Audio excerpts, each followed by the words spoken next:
Sorry. Good evening, all. It's after 6 o'clock, and it's time to call the school committee meeting to order. All those who can, please rise for the Pledge of Allegiance. I pledge allegiance To the flag of the United States of America and to the republic for which it stands, one nation, under God, indivisible, with liberty and justice for all.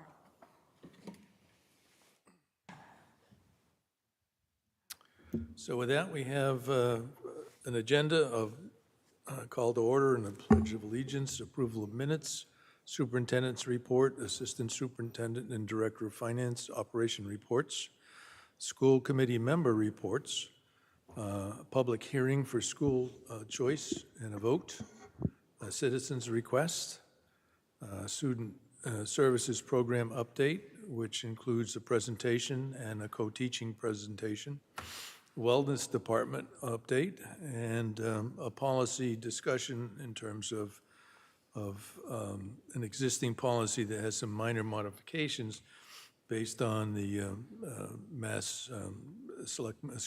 School Committee Association. Policy for town vehicles, the first reading, which means that our committee only saw this document yesterday. And so if we're not ready to receive it, discuss it, and vote, we could do it at the next meeting. And by then, completion of that, at 8:30, we would adjourn. 8:15. So with that, is there a motion for approval of minutes? I would like to move to approve the minutes from April 10th. Is there a second? I'll second that. Any discussion? None. All those in favor? 400. Superintendent's report. Excellent. Hello. I will love to give you a report. It's good to see all of you. On a personal note, I did have a wedding for my daughter this week, so that was lovely and went smoothly. And I was able to also carve out time to just catch up in the office, which is one of my favorite things about vacation. I want you to know that it was a really smooth return, which we're always looking for, getting students and families and faculty off to relax, to have a good time, but you also then are trying to get the right tone and feel as we bring everyone back in to make sure that we are heading into a really great stretch of maximizing May and the first couple weeks of June to really get a lot done. It's a great learning time for young learners in particular. So I think we feel good when we get back into buildings and we see that kind of seamless return. And both Daniel and I were able to be around this week to see how nicely things are going. It's also the weather improves and everybody's spirits start to really lift. The trick is to be happy about it without releasing the genie out of the bottle for summer. Right? So there's like this little magic kind of game we play this time of year with being incredibly excited about the start of spring and the good feelings that come with that while we keep them focused. And that is a challenge. It's really exciting when you start to see the end of the school year in some ways. So it's a really important window where principals set tone and faculty are working with families to make sure that everybody kind of enjoys what we've built together in this year to keep kids really learning. And so I feel really good about the sense of that we achieved that initially in our return. I also want to say that my pleasure tonight to have Allison Borchers here, our next superintendent. I'll call you what they call me at my new job, superintendent-elect. It sounds very formal. I get to be the next job, elect. So you're superintendent-elect with one foot in this door and one foot in your other door. So Allison has started managing transition visits to get to initiate an opportunity to be seen at our school campuses and to have an opportunity to interact with everyone. Today, she was able to travel with Daniel to be able to be at Mill Pond, and then she spent time over at Fales, two schools she hadn't been to during her interview cycle, and was able to sit in on some working meetings, spend some individual time with me and with Lynn. So really, I think a balance of quality time for just informal, getting comfortable with everything here, while she also had an opportunity to see more formal kind of parts of our work. So I feel very, very excited to have her here, and I think we have 4 more days planned. So, and we're trying to expose the opportunity for her to come across the different working groups we use. So she'll come to one of our labor board meetings, which is a really dynamic kind of like collaborative team we use to stay up to speed around the district things going on. And then she'll be embedded in lots of other different types of supervision and discussion groups. So should be very productive. Thank you for making the time, and we look forward to having her back. I think as we get to one of those other visits, if there's an opportunity for any of you to fold in, maybe we do a lunch or something, I can talk with Steve and build it into her schedule, see if we can make something work. All right? Thank you. And that's my report tonight. And I guess as the committee, I'll thank you for coming tonight and another welcome aboard. And with that, move to Daniel. Allison and I had a nice tour together this morning, so I just want to echo Amber's comments. We went and visited classrooms, toured the building, and met several different, people who are working in the buildings, and, it was a good, informative discussion that we had. So she was peppering me with questions, and we had a good visit. The one other thing I'd like to update you on is it's hiring season. So as you know, that at this time of year, we got to have an eye towards hiring new staff for the fall. And then there's a lot of interviewing going on. The principal search committee for the Armstrong School is in full swing. The screening committee met today, and then we're going to conduct interviews for that position next week. And then the following week, we will have site visits. And once we have semifinalists, we'll announce the names, make sure the community is invited in to meet the candidates. And so that we would anticipate in about 3 weeks, potentially having a candidate that we'd extend an offer to. Very good. Nothing to report. Ellie. So at the high school, we still have our spring sports moving along, and then we're going into AP season, which is okay for seniors, but I know the juniors are going to be working pretty hard. And then we're also wrapping up the composting education tomorrow with one last school visit. I'm going to take the Gibbons Sustainability Squad to Hastings, and we're going to meet with some of the classrooms. Nice. Very good. I understand you've made a choice for where you're going next year. Yes, I have. You're welcome to announce it. I'm going to William and Mary to study international relations. Nice. Very Yeah. good. Thank you. Yeah, it's such a beautiful campus. You're going to love it. Tim? Nothing major to report. I would just like to say welcome, Allison. Really appreciate you coming, and looking forward to working together. And also congratulations to Sarah as well, a fellow graduate from Westborough High in 2016. That's right. So very happy for her. So, but nothing else to report. Sarah? Same. I want to thank Allison so much for coming. We're really looking forward to, helping you through this transition, and wish you luck in the process. Thanks, Sherry, for all the chocolate. We love having Sherry here, by the way. If we want to, we always get some really good chocolate, so bring her by more. And also, I just think that the seniors are in full swing. It's their last push, and I know that Project Graduation folks are looking for volunteers for the night of the event of graduation at Teamworks, and I think they're looking for specifically sophomore parents between the hours of 1 and 5 or 2 and 5, I think. The graveyard shift. So they do need those, and it's a tradition that sophomore parents and parents who are non-senior parents, which I happen to be a sophomore parent and a senior parent, but I'm going to get out of the sophomore thing because I'm a senior parent. But in any event, because I can't be there at night. But they are looking, so if you are, can volunteer your time, it would be greatly appreciated, and you can sign up for that. It's really fun. And my husband did it one year, I've told you before, and he loved it. I mean, you're there and you're embedded in all of it, and the students are really good. It's not like it's very easy duty, and you get to interact with them when they're really happy and enjoy. It's really a very positive experience. And last year they opened up the space and did some tours so people could see how amazing the decorations are, and I'm hoping that they'll do that again. But I think it's really a pretty remarkable tradition. So thank you to everybody that manages it. Nothing to report tonight, but I would like to thank Allison for joining us this evening. And then I'd like to request that Sherry come to every meeting. Wow, Sherry, you really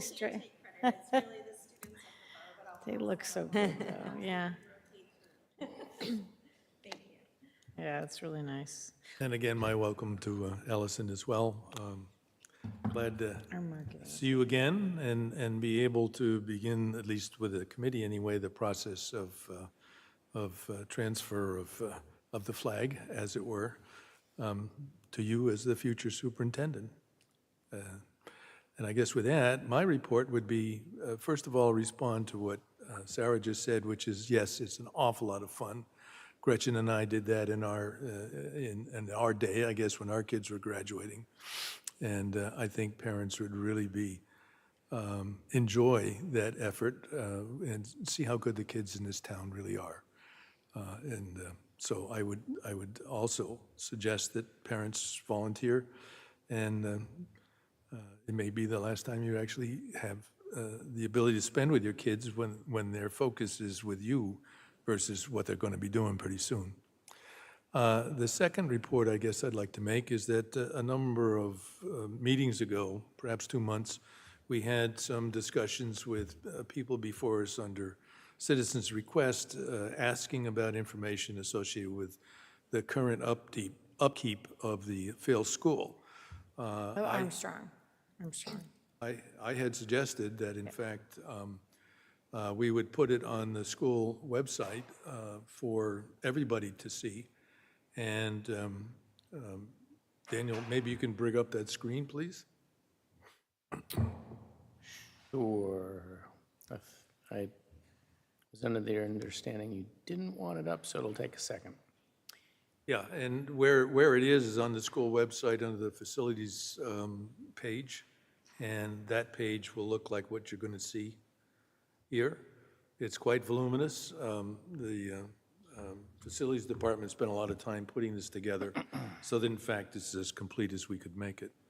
And because it is voluminous, this is the most practical way for us to do it. So when you get on the facilities page, you'll see these documents, of which the Armstrong School Projects and Information contains the information requested by our student. Click on that box. Excuse me, by our commenter relative to There the you go. citizens' request.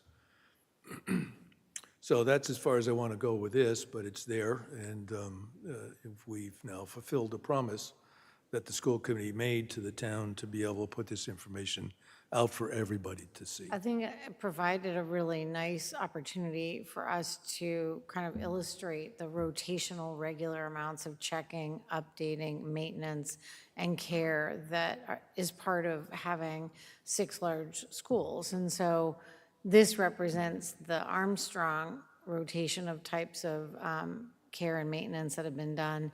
And we're actually going to go ahead and put up one block for each school, and we'll pull different reports that relate to different schools.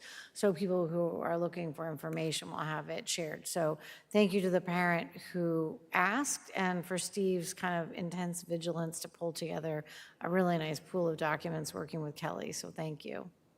Yeah, one of the things that I think it allowed us all to do that we're participating in this is see the ins and outs of the process, in which some of these documents show the process by which we are regulated by the state in doing this work, and the training that individuals have to have in order to function under the state law, as well as the inspections that we do, at least on a 3-year cycle. And those reports are in here as well. So with that, having completed the school committee reports, is there anyone here for the citizens' request?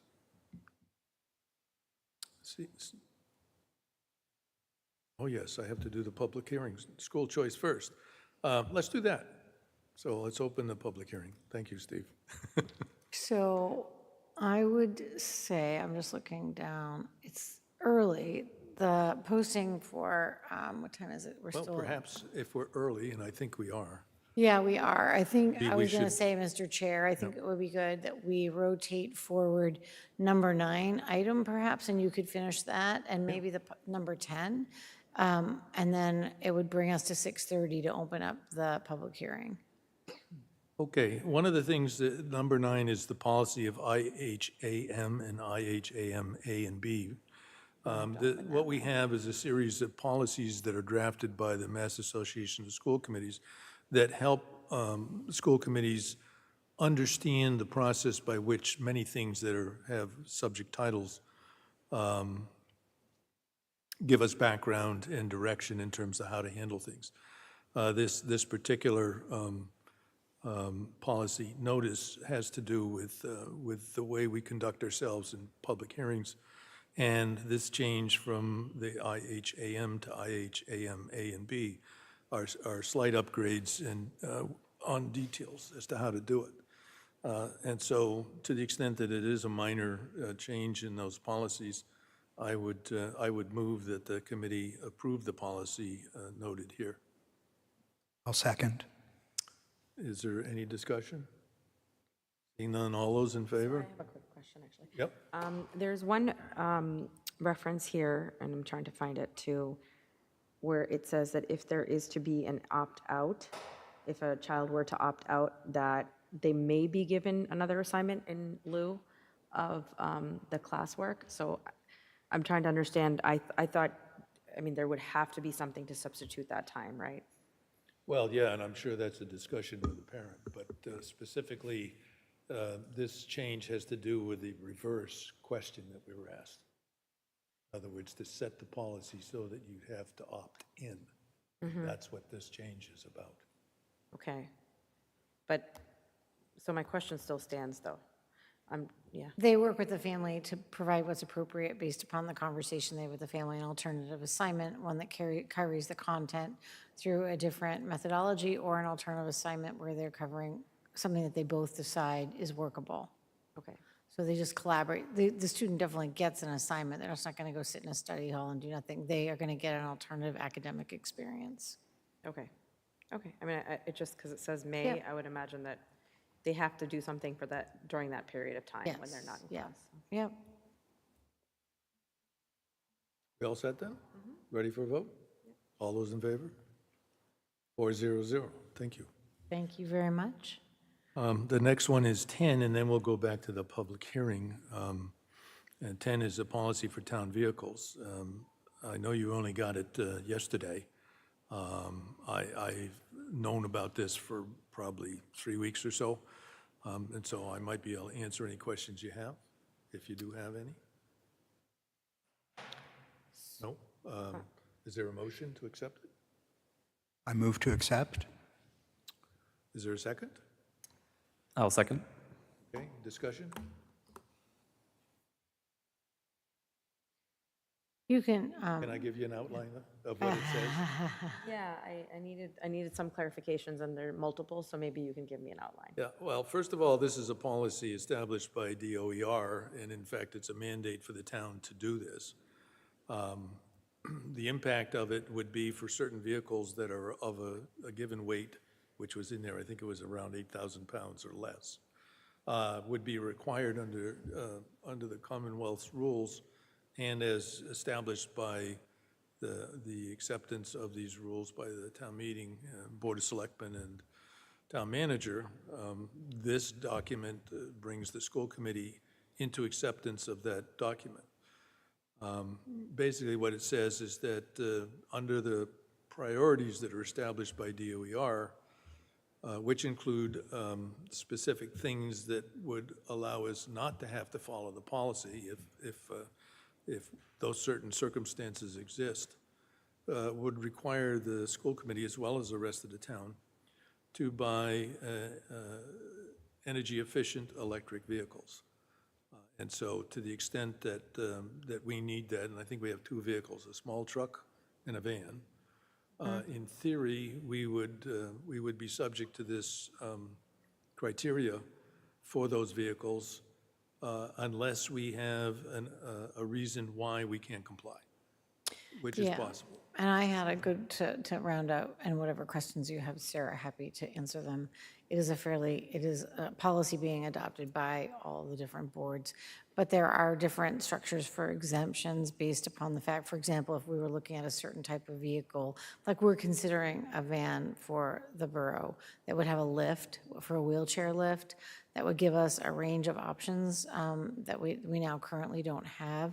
But that vehicle in and of itself, we might not be able to find one that's hybrid that's used, as an example. And so Ben was clear with me that there are a range of exemptions based upon the special targeted needs of what you're trying to accomplish, while we also, as a community, want to move to the direction of compliance to get the most energy efficient vehicles possible. So when we rotate to the place of buying each of them, there would be a protocol that Kelly and Anita would need to go through to make sure that they're looking at, before we replace the truck for one of the maintenance guys, that we sought a vehicle that was electric or more fuel efficient within the cycle, or we would seek an exemption. So I think they feel like it allows us to do both. Okay. Would cost fall under any of the exemptions? Yeah, like for example, if it was too exorbitant, like if the wheelchair vans you can get lucky and find one that might be within the target space of what you want to spend, or they can be exorbitantly expensive. So looking at that structure, we might have to go towards a new one in order to get a hybrid, and the cost would be exorbitantly beyond, and so we would have to make a case what is exorbitant within a range. But, they indicated that this is a good faith policy for all of us to try to draw closer to compliance. It satisfied my questions when I asked them, that we couldn't always expend the money for a vehicle that would meet the guidelines. And he indicated that that was part of the conversation. So yeah, I see that there's, the exemptions, they're a little loose in terms of how it's drafted, and so that would give you the possibility flexibility, of creating a exactly. case where Yes. necessary. I just wanted to make sure that there's no compulsion here to be spending more than needs to be spent. Right. And I think we set a norm in the town over time. I think if you look towards the police vehicles, which had to have been more expensive because they opted for the hybrid models, that the police chief kind of articulated that on the House floor, that, when we were bringing that forward for a budget item, that it was more expensive, but it served the purpose that we were targeting to meet, and the town accepted that as something they were willing to do. But what is, one specific interest of mine is that a school bus is roughly 30,000 pounds and therefore not included in this policy.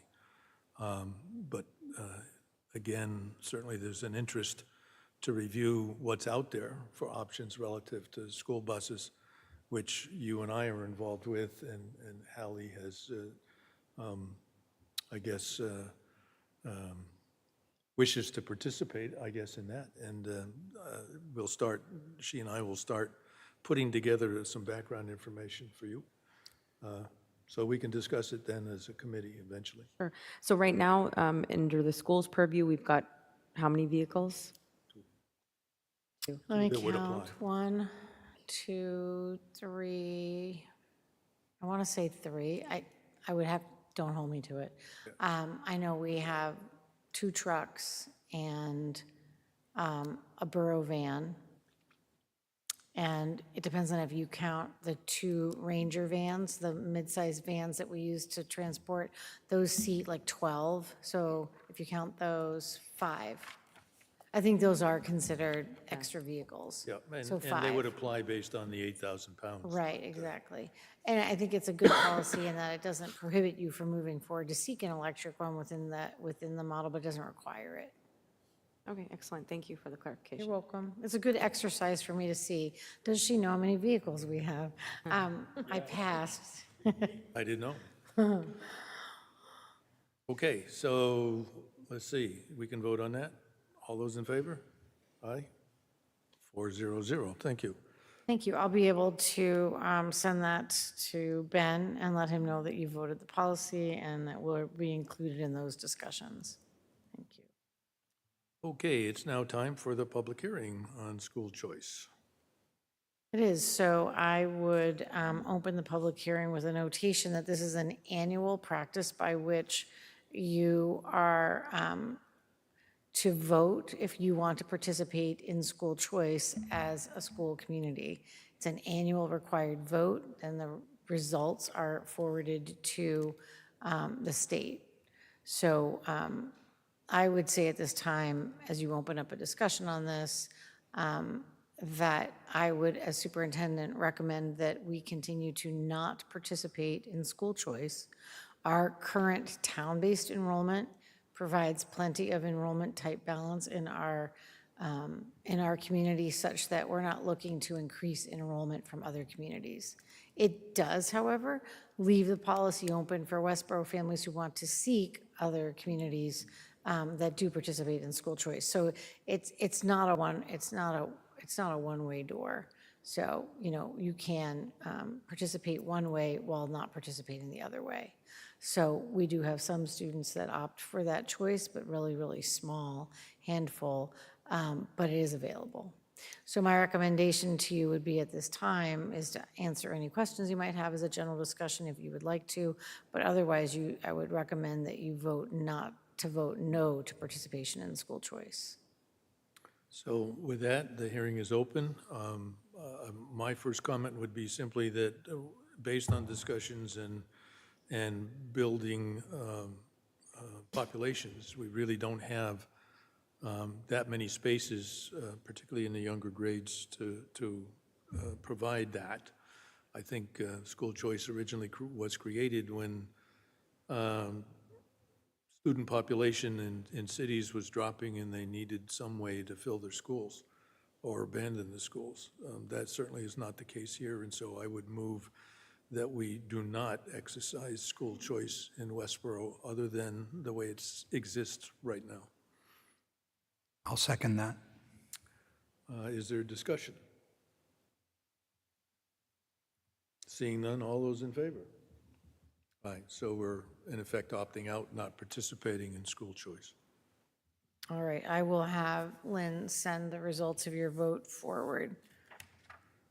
And the vote, of course, was 4-0-0. Excuse me. I guess next up is the Student Services Program. Well, excuse me, is there anyone here for citizens' requests? Okay, seeing none, we can then move on to Student Services Program update. So it's a pleasure to welcome Sherry Stevens here tonight. She attends our school committee annually to provide a dimension and focus of work that she's done under the umbrella of her department. Of course, we know she has many, many responsibilities. And so when she presents to you, she tries to give you some nice summation of highlights of the year and areas of particular focus. It is always enjoyable to have her here. So welcome, Dr. Stevens, and I'll turn it over to you. Thank you. Thank you. It's my pleasure to be here, as always, to provide the annual update for the year for this on behalf of the Student Services Department. Tim, welcome. We haven't formally met, but I'm excited to welcome you and have you join this fine board, and I do thank you and commend you for your service. So, Thank you. Look forward to working with you. great. So you can see on the first slide here, we just have one of our many very happy student services teams. This happens to be the team from the high school. And I just want to say that this work would not be possible for me without the staff that I have. They're an amazing team. They're on the ground doing the really hard work every day in ensuring student success. So I just want to begin in acknowledging them as such a fine team. Our agenda for tonight, as always, is to look at the data a little bit, to have some highlights from the year, and then I'm really excited to have three very close colleagues here tonight doing amazing work around co-teaching, and I think it's important for you to hear about models in practice, and this is a very dynamic model, so that's just sort of the lead-in, and you'll have to wait for them to come to the table to tell you more, but I'm excited to have them here, and I really thank them for taking the time to join me this evening. So in terms of the initial data, as you know, our student enrollment is just below 4,000 students. We currently have 650 students on individualized education plans. This is an increased number from last year of about 10 to 12 students. It keeps our percentage at 15.9%, so we'll round up to 16, and below the state special education percentage of 20.2%. As we look at the two donut graphs before you, the one on the left talks about our special education percentages, and we continue to remain like within the average of our close neighbors and towns, along with Southborough, again below the state, and Hudson, but we also, there's always work for improvement and things to think about, and some of it is within our control and some of it certainly is not. So the comparison data, really suggests that we have experienced a slight increase along with most districts, and that's been true since the pandemic hit a few years ago. There is a variety of factors that play into these percentages. General student growth, individual diversity, at times very complex learning profiles, move-ins to the district, et cetera. And it's always also interesting to look at our disability categories. So you can see this year in terms of students that have disabilities in the area of autism, emotional and multiple disabilities in conjunction with specific learning and communication. We're seeing a little less in terms of percentage, and then health is a little bit increased, and developmental has stayed the same. So it's just always important to be cognizant of the disabilities that we're working with and the students that we're serving.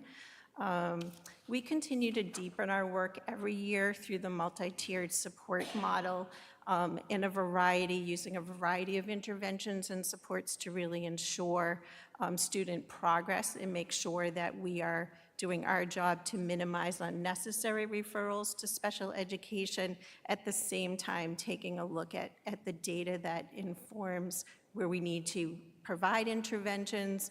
And there are data meetings across the district in many different areas that help to inform this, this process. And so we're always looking to move forward and make sure that we're mitigating learning gaps that might exist for students. We come back to looking at our data around the student services team. So last year we were at 230. This year we're at 232 FTEs. That's how we're evaluating this data. This is data that's monitored throughout the year. This particular year, we did add a couple of positions, one being a temporary clinician position at the Fales Elementary School. This was to start the development of the newcomer program and also the K-3 therapeutic model. So that clinician was added through our IDA entitlement grant. We also had to augment the FTE apportionment for speech language pathologist and for an occupational therapist to ensure that we could provide the services required for students who are on IEPs. Paraeducator needs also fluctuate depending on the year. And sometimes we do get students who already have one-to-one support or two-to-one support written into their IEP. That may be a different approach than we take, but we own it when they come to us. So we also support temporary para positions as we need to by design, using data to inform that decision to the purpose of the year at hand.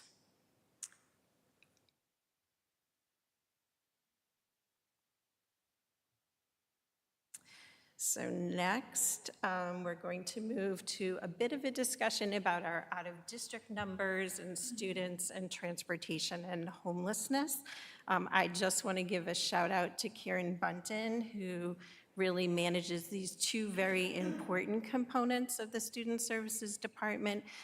Karen is also the homeless, not only the homeless, but the foster care liaison for students who are in Westborough receiving that care as well. So in terms of our out-of-district numbers this year, we've actually seen a reduction in our numbers. From last year, we had 37 to the current 32 today. And some of this is attributed to the depth of the professional expertise we have in Westborough and the program models available to successfully bring students back when they are ready to Westborough Public Schools. You also are aware that out-of-district numbers can fluctuate, so we watch them very closely. Again, there's a number of factors involved, but some attributed again to age-outs, to move-ins, to it's a moving target. So Karen does a nice job monitoring that work for us, and we are grateful for her time. The cost is also a factor in terms of the increase in out-of-district tuition rates this year. Most of you are aware that there was a 14% increase that came to us through DESE for this year, which we took into consideration in our budget to help us balance that cost differential. We anticipate for FY25 to be at 4% increase based on what DESE has told us as of today. So we continue to monitor that and seem to be in an okay place. Transportation. This has been ongoing as well in terms of working with contract providers currently who are not meeting contractual obligations. We currently are forced to utilize different companies to help subsidize the transportation needs to get students where they need to go in terms of their out-of-district placements. We also have learned through Vanpool that, they are, and the collaborative, they're apportioning some penalty, to the provider to help subsidize some of the cost. Unfortunately, it's not nearly enough, so we are experiencing a significant increase. As we think about our homelessness and population, we are seeing the largest number of homeless students attending Westborough Public Schools in the last 10 years. It's also a fact that our pre-existing families, we've had 9 enter into homelessness this year, so that's been significant. And our numbers, again, fluctuate often. This year, we seem to be around 45 to 50 students, which is an all-time high attending, but we also have 23 students who are in our sheltered facilities that we're responsible for cost sharing with other districts around associated transportation to get them to their home school of origin. And all of that is under the policy and law of supporting families that are homeless.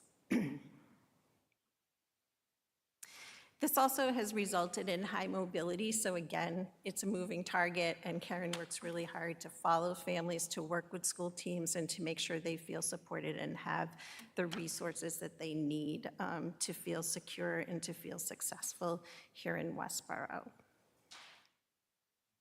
We have had the opportunity to access some monies through DESE. It's through a grant which helps to defer some of the supplemental costs associated with providing services, including transportation. Again, I would say it's just not and probably will never be enough. So,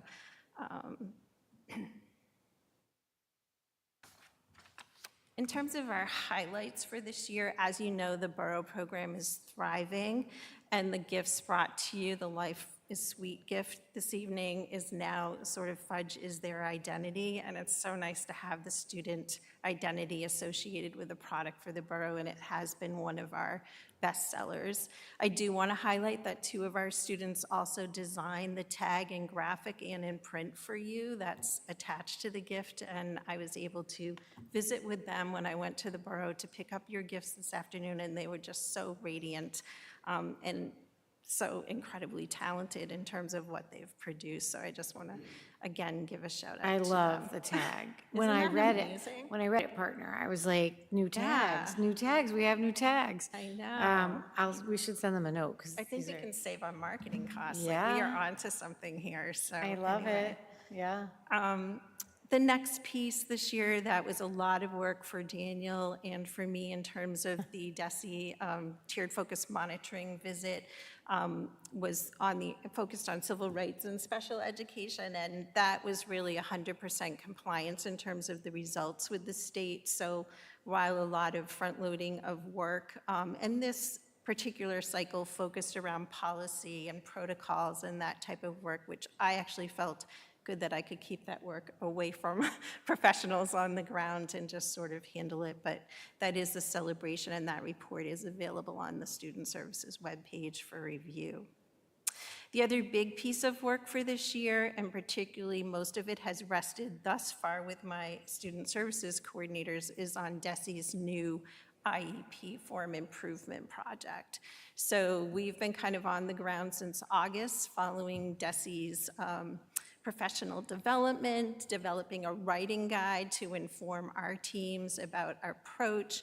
And I think very excited, most excited, well, I don't think that the project is, it's going to be long-term, and we all just have to say we're learning together, parents and professionals and students alike. I think it's a real opportunity for us as a district to really calibrate the work that we're doing, to calibrate and recalibrate that work. So that's kind of where our focus has been. A couple of us had the opportunity to join Amber's Superintendent Spotlight, so that's a recording available for parents, and we will continue to work with staff on development between now and the end of the school year, which isn't a lot of time. But we're all going to come back in the fall and take a breath and fall into whatever natural timeline your child might be on for being up for next IEP or reevaluation process, to really spend time, a lot of time, with the new IEP form. Another clear celebration for us has been the develop of our program models, and that's K through 12, and our therapeutic program model is really developing in such a strong way, and we're so pleased with the staff. And this year we started to introduce the model at the Fales Elementary School so that we could have a feeder for K-3 schools who needed that particular program. And then I would say that UDL and co-teaching is abundantly alive and so well in the district. And I'll invite my colleagues up and we'll switch slides. But before we do that, I'm just wondering if you have any questions for me on what's been presented thus far. Yeah, I have a question. Could you say more about the therapeutic model that's been put in place for K through 3 at Fales? Yes, so it's comprised of a clinician, a teacher, and paraeducators, and it's a tiered model. That's the approach that we take. So if students have needs where they really need to be out of the classroom, we can certainly support a learning structure, emotional and behavioral support within that setting. But we have immediate opportunity for them to begin to, when they're ready, transition out and using the skills that they've built to move forward in a successful way and enter the classroom with support. And that's new, right? It is new, yes. Yeah, It's. I think that's wonderful. So, yeah. Thank you, Yeah, thank you. great. It now gives us the full complement of programming K-12 for our therapeutic model. I agree. And we've been it in does. really various stages. Like the high school is very well developed and has been there for years, and then Gibbon follows, and Mill Pond's in their first year, but again, like really strong on the ground. So Yeah, it's been exciting to watch the that. tiers of all layers of programming available, and that you have students who can grow from one into an inclusive setting of co-teaching. You can have them be moving in and out, so seamlessly. And it just gives us a full array of options when we're at the table working with parents. Sure. Any questions? No. Tim? I have a couple quick questions. So going back up to the second slide, or the first slide with the data, I believe that you had said that the percentage of students in WPS on IEPs has slowly increased since the beginning of COVID. Would you be able to comment at all about what the trends looked like before COVID? I think before COVID, and it's slight, I think before COVID, like we've always been between 15 and 16%. So, we haven't gone below 15 or above. So we're looking at the 0.9 rate in the last 2 years. That's a great question. Oh, that's perfect, thank you. And then one other question, looking at the full-time employees and that data, I know that it increased by about 2 employees, so roughly 1%. Is that relatively typical for year-over-year increase in staff, or I'd just be curious if you could comment on that at all? I don't think it's typical. I think like the two, we knew we solidly needed to add the 1.0. I think everything else is a fluctuation around the 1.0. And we do our budget process early, as you know. So this is the time of year when I'm working with principals and coordinators to say, okay, like where are we and what do we know about next year? So we continue to sort and sift through, and we're very innovative in our problem solving as well. So. One of the things we do, and you'll see this as you then look at the layers of the budget, as you look at learning about how we manage the budget, and you have those, you have the areas of sustainable budgeting that allow you to have an area where, for example, we utilize that prepay, which you've heard me talk about, where we can pay ahead on some of our tuition, that allow us to build just a little bit of flexibility there, which is responsive if a student would need to place out that we didn't know about, or someone moves in, or if we had someone move into district and we needed a para for the remainder of the year. So then that para, should we still need it, would rotate into budget and be pulled forward. But I would say on and off, if you look at the average of every year we've always had 1 to 3 that we've had to hire across either staff, parts of a speech and language pathologist, add a 0.5 of a teacher, a para, that have to be flexibly responsive, and that's where you use grant funding, and then that money that we hold into that stabilization account, basically. So that prepay, and I can walk you through that, becomes like a stabilization account, basically. That's where we go to for that. But then if that is going to remain in budget, it becomes part of budget discussion the following year. Even if it's going to sit on a grant, we then bring it forward, or it passes back out at the end of the year and remains temporary. That's always a very interesting meeting to go to. We always have to figure it when we get together. Thank you. Absolutely. My question is, this last column on the right of this figure, I assume it means it says directors. Is that the implication of that column? Yeah, well, by title, some are coordinators and some are directors. The end one is the total. It just doesn't say total. Oh, it's the sum. It's the sum. Of all the others. Okay, thank you. That helps. First, I was like, that's a lot. And I was like, we do not have. Okay, very good. Thank you. Absolutely. Great. So then I will welcome our co-teacher coaches to the table then. We have Christina Cooney with us this evening, Amanda Scoville, who is a special educator at Fales. Christina is our K-3 literacy coach as well, and Lauren DeBoer, who's a teacher at the high school. So enjoy.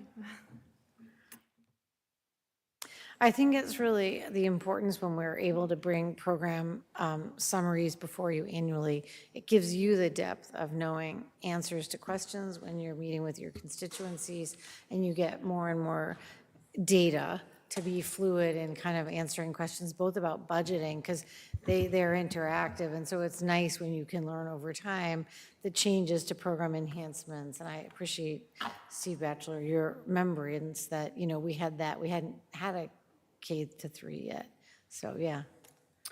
Welcome, you guys. Good to see all of you. I also, before you guys start, welcome. I want to add just one piece of context here for the co-teaching program in the district. Sherry, I'm not sure how many years would you say? 10 at least when we piloted. I'm going to get there, Daniel. You're going to get there. Are you going to talk about? Okay, yeah. so. Yeah. Okay, because I saw a set of slides that didn't have the context for how we got to these 3 people being an essential part of offering in-house professional development. Yeah, so you can feel free to jump in as well. Okay, go for it. You're on. So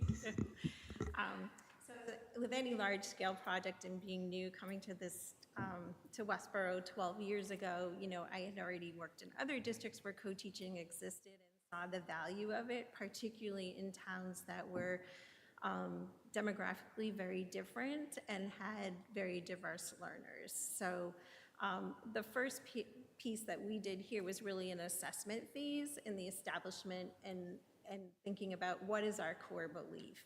Can all learners really be included in high-quality education in the classroom. And we answered that favorably, so like moving on, right? And in the early exploration, we worked with 2 experts, one being Donna Simoni, who was a retiree but former special educator, doing inclusive practices and co-teaching work with a number of districts, and then the late Dr. Thomas Hare, who is a professor at Harvard University, and really an advocate for families and at the national level for access, equity, and inclusion. We also talked a lot about where we were at the time with the district and with our programming, having more cluster models in particular schools, and really as we thought further about our core philosophies and beliefs, working with schools, working with teams around sort of growth mindset and our ability to have school communities, where we really felt we could highly support all learners in the classroom. And so then the evolution of the work really from 2014 on, was to include high-level professional development training and coaching to build capacity by co-teaching in the Westborough Public Schools. So, I mean, at that point, it was Donna and I took, I think, the initiative to say, if you're interested in co-teaching and you can get excited about co-teaching, we'll educate you about co-teaching, right? You want to meet people where they are. And so we started working with school-based teams across the district to begin sort of the evolution of that process. I think co-teaching continued to grow, and we've had some coaching internally that I think, of course, along with everything pandemic, it was disrupted. And then we certainly moved into having like 3 very polished, highly respected professionals with interest in the work, express further interest in the work. And Daniel, is there anything that you want to add at this time that, you know? No, really that's the has- context. Thank you. Yeah, has led us to the point we are today, where we're really like, we're all in terms of making sure everyone understands co-teaching. It's part of our teacher model, et cetera. So without, I could talk forever, so I'm going to let you talk. And I don't want to give away anything, So I don't know if I need to I would just encourage so that people who are watching you on TV, there are thousands. Yeah. You should have the microphone. Well, in my your- husband and daughters asked if they should be watching. I said, please don't. Oh, gosh. So I don't know if they are. They will later, You though. want them to hear you. So yeah. just talk to, bring the It's in mic close. perpetuity. They can think about it next week and still find it. Yeah, right. So I don't know if I should reintroduce myself, but I'm Lauren DeBoer. It's my 21st year in the district teaching math, and my second year with the co-teaching coach. So we're going to go through a little bit what coaching is, the power of co-teaching, and then our different programs respectively. So I'll start with what is co-teaching, what does that look like, and the development obviously Sherry already went through, but it really is 2 educators in the same room at the same time leading instruction. So it can look a little bit different in the high school in Gibbons versus elementary school, but at the high school in Gibbons model, it would be a general education teacher and a special ed teacher, or a general education teacher and an ELL teacher. The difference of that and what we've had as paras, obviously forever and ever, is that they're both, you know, highly qualified teachers, and they're sharing the responsibilities of planning, of teaching, of grading, of all aspects of, you know, the student and the teacher work. So it is definitely a dance, if you want to say, right, of making sure you are, you know, doing your job and stepping up to the part. And what we realize is that this is so effective, and people need to be taught how to make it more effective. So that's kind of where our roles came into play, but that's just the overall generalized what happens at the middle school and high school. I think there's a little bit of a different co-teaching that happens in the elementary school. I mean, because the kids stay in one classroom all day, it looks a little bit different just in terms of, we do at the K-3 level, and Amanda can speak to this too as a co-teacher in 2nd and 3rd grade at Fales. But we do have clusters of kids in some of the classrooms where there is a general education teacher and a special education teacher, and they're planning together, and they are, you know, thinking about ways to differentiate instruction and putting those UDL principles into place, and then sort of implementing that through a pretty robust and dynamic model, right? Yes, yes, and I'm going to talk at the end a little bit more about like my experience as a co-teacher, but typically it's a general education teacher and a special education teaching working together for a good majority of the school day. So I guess I'll reintroduce myself too. So I'm Christina Cooney, the pre-K to 3 literacy coordinator. And just a little bit of background about me is, so I have a history of doing co-teaching. I started my career in education in the dual immersion program in Framingham. I speak Spanish and English, and so I had a co-teacher as part of that. Later in my career, I worked for the Wellesley Public Schools, and I was sort of the founding classroom of a full inclusion model for our kids with more significant needs. And I taught in that with a special education co-teacher for 3 or 4 years. So this work is near and dear to my heart. So some of the benefits of co-teaching that we see every day in our district are increased teacher access. So when there's 2 teachers in a room, and I have been visiting classrooms as part of this work in the K-6 Mill Pond and the K-3 schools, is, teachers are able to run more small groups. There's 2 small groups happening simultaneously. There's just more touch points when there's more teachers in the room, and that can have a real benefit for all of the students in the classroom. In terms of behavior management, I mean, we know that that in every classroom, right, there are kids that have hard days and hard times, and when there's 2 teachers in the room, they're better able to sort of nip behaviors in the bud or put a plan into action really quickly, while the other teacher can then continue teaching, which we think is really important. Increased student engagement, I talked a little bit about in terms of just having more opportunities to work in small groups, and we know that when kids are in smaller groups, that they just have more opportunities to share their thinking, to have time to get some feedback from a teacher in the moment. So that's a real benefit of our co-teaching model. It also supports all students. So we have up there support unidentified students, but I think our real push is that we support all students in the classroom. We do not see in our co-teaching classrooms these are your kids and these are your kids. These are our kids, and how are we going to teach all of our learners? And then time on task. I think time is one of those things in schools that we never have enough of, right? I always say it's like the resource that we just never have enough of. And so if we think about historically, a lot of schools have had pull-out models. Think about all of the transition time and the learning time that's lost as we're constantly pulling kids out of classrooms. And I would also say my own personal plug here, which is, what are the unintentional messages that are sent to children as we pull them out of classrooms? And we're able to combat those messages with a robust co-teaching model. And I'll just say one thing that I don't think is up here that I think is really important is embedded PD. As someone who's worked with a co-teacher and has worked with co-teachers across the district this year, what I hear over and over again and what I know for myself is that those partnerships learn so much from each other, and they are better teachers because each has like their professional lens on students and teaching and learning. And I think that there's like a lot of, that can be very energizing as a professional.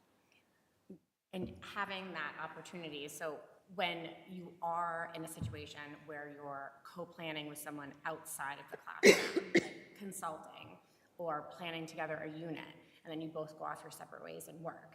What co-teaching allows is it's happening in real time. You're assessing, planning, implementing instruction at the same time, and you're seeing your partner create that material, and you're seeing that partner implement that, and you're making the adjustments based on the learners in front of you. And it is honestly the best professional development I've ever received as being a co-teacher, and the very first wave of co-teachers that came up with Donna and Sherry from the beginning. I would say it's hands down the best professional experience that I've had is me and my co-teacher. And that has a lot to do with her, obviously, the dynamic between the 2 of us, but it's extremely powerful when it goes really well. So just a little bit about our respective programs. Last year, I started just at the high school. There was 18 teams at the high school last year, and 14 participated in the program. This year, there's 17 teams at both the high school, and I'm now at Gibbons as well, so I'm going back and forth between both schools, and 17 per school, I should say, and then 7 from the high school this year are participating, and 11 from Gibbons are participating.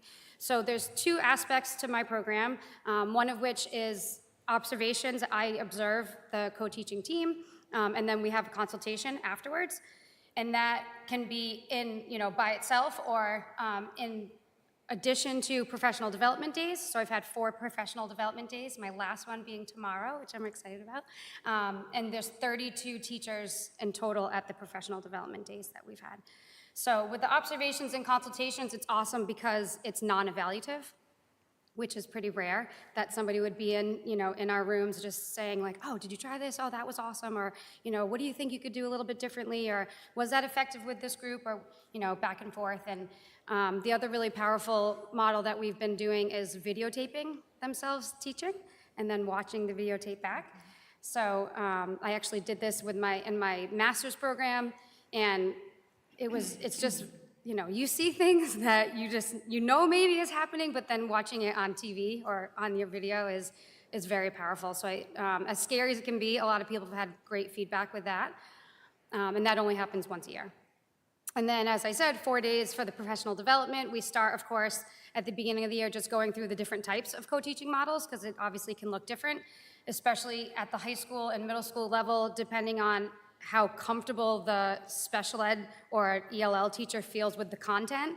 Obviously can be dependent on how comfortable they feel leading certain things. And then we kind of lead into not only increasing teacher engagement, but how can we increase student engagement, which Christina already talked about. How can you deliver the same exact content in 10 different ways so that every student actually can access that. And then tomorrow will be a huge day basically on reflection and what worked, what didn't. I think for my highlight this year of the program has been getting Gibbons and the high school together, because I guess I've been here for so long that I just kind of assumed I knew what was going on at Gibbons, but I didn't, necessarily know everything. And so for me, I've loved being down there and meeting new colleagues and seeing the things that they're doing. And actually a bunch of Gibbons co-teaching teams came up and observed Westborough High School co-teaching teams. So that, I think, has been a really cool partnership that they have expressed themselves, saying that that was like an added bonus of them getting out of the program. So I'm excited to continue it next year and meet with different colleagues, and there's always new teams formed together, and some of them will stay together and then some will be new. So that's pretty exciting. And then this year, we started a co-teaching professional development course. Amanda and I started it based off of Lauren's work for the Mill Pond and the K-3 schools. We have 10 teams who are participating. We actually had more interest than 10 teams. We capped it at 10 because we felt like 20 people was like a good amount to get started. There are 8 teams across Armstrong, Fales, and Hastings, and then we have 2 Mill Pond teams. And we're sort of building up to Lauren's model, and so we have some differences in our professional development. We do less observations and consultations per year, and we are hoping to up that as we head into year 2 next year. But it's the same sort of structure in which we observe the co-teaching pairs. There's some debrief and reflection, which has been just like, those have been very robust and powerful conversations, I would say, as we examine our practices across the K-6 schools. We really worked, because there hadn't been a refresher around co-teaching, we really worked to sort of push our teams to refine the vision of co-teaching, to talk through different models of co-teaching, especially as our student population continues to grow and shift. Ways to sort of foster productive partnerships with co-teachers. And make sure you're maximizing the adults in the classroom. Really doing a lot of work even with veteran co-teaching teams on like building your relationship and having hard conversations, and how do you have those hard conversations when you have a partner. We talked a lot about co-teaching sort of like a marriage, a partnership in a lot of ways. And it's been for me as a current co-teacher, teaching a co-teaching class with my co-teacher has been a really unique and wonderful experience because I'm getting a chance to meet with all of these other professionals at the same time I'm guiding the class. So it's been a really nice, for me, experience. And then for us, it's been also just a very natural way. You know, we had a big push as a district last year around UDL principals, and we are very dedicated to that work, and we want to continue that work. And so we've been able to really take time during these class days to really infuse those principles and for people to have time to really examine those principles and think about how can we put them into our plan and then implement them into our practice. And I feel like that's been a really good, And we have one more class. yes, next week is our last class. Do you want to say anything else? Oh, No. I have a little thing I do want to talk about. I have, like Sherry talked about, I was one of the part of the first coaching teams that went through the professional development with Donna. My first grade co-teacher that I worked with forever retired last year. I have made a shift to working with a second grade teacher who I was working with previously. And I want you, for a moment, if you can imagine a very complex task or challenging situation and facing that challenge on your own. And now face that and think about that same situation with approaching that task with a partner. And that's what co-teaching is. So co-teaching provides educators with a partnership, and the partnership between that special education teacher and general education teacher allows us to collaborate, reflect, and problem solve in order to effectively meet the needs of all learners. It can help spark creativity or help us to see a new perspective. This partnership can, at times, push us out of our comfort zones and challenge us to constantly be improving and growing. My co-teaching experiences in Westborough have shaped me as an educator. I am a better teacher because of every professional I have had the privilege to work with. I am grateful to have been given the opportunity to now work with veteran and new co-teaching teams to further this important work. And I thank you all for your time and your continued support for this work and for my co-teacher in my co-teaching class right now. Do any of you have questions for any of us? We are here. I think before we open it to questions from the committee, Allison, do you have any questions?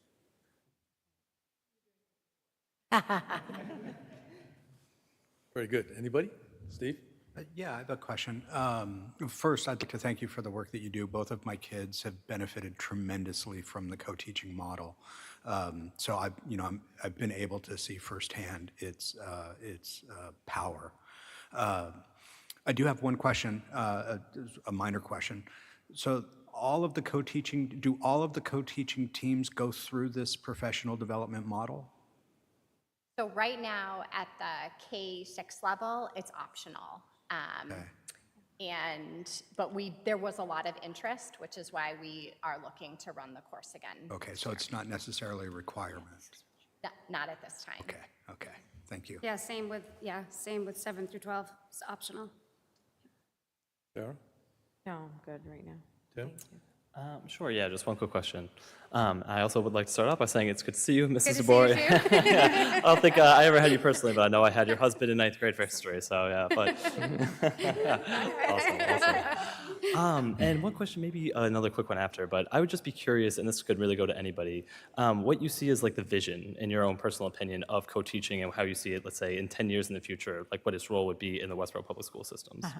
Sherry, I should probably refrain. I was laughing Amber because will cut me off. Sherry, look what I drew. I was drawing this. So Sherry and I have been, over the years, working towards a model that we think, I think every classroom should have 2 teachers in it. The original design of teaching, where you were going to put one adult in front of a massive number of children and anticipate that you were going to teach them, was really a false model in the very beginning, and it certainly has, played out well beyond what public education can and should provide. And I think if you had dynamic models of 2 teachers in a classroom, and you'd be able to get the energy, the planning, the support for students at a higher level.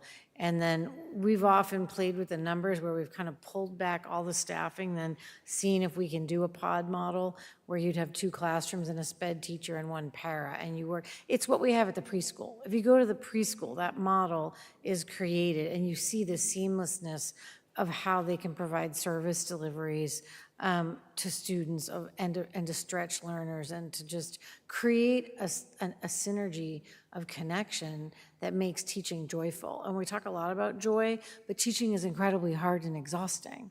It's beautiful, but it's hard and it is exhausting.